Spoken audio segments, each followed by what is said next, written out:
So guys, আগের ভিডিওতে তোমরা সবাই অনেক ভালোবাসা দিয়েছো। পেঁপে গাছটা যে কাটিং করেছিলাম ওই ভিডিওতে তোমরা অনেক ভালোবাসা দিয়েছো। ওই জন্য আজকে তোমাদেরকে দেখাবো কাটিং করার জন্য প্রথমে আমাদের কি কি সার প্রয়োগ করতে হবে পেঁপে গাছের গোড়ায়। চলো দেখানো যাক।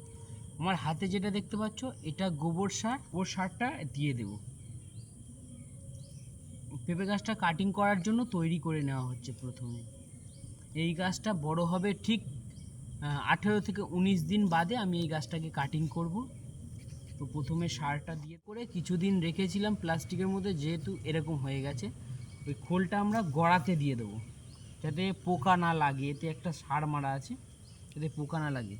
তো আমরা ফিরে আসছি 18 থেকে 20 দিনের মধ্যে এই গাছটা কাটিং করব। যখন এতটা বড় হবে গাছটা তখন আমরা গাছটাকে কাটিং করব।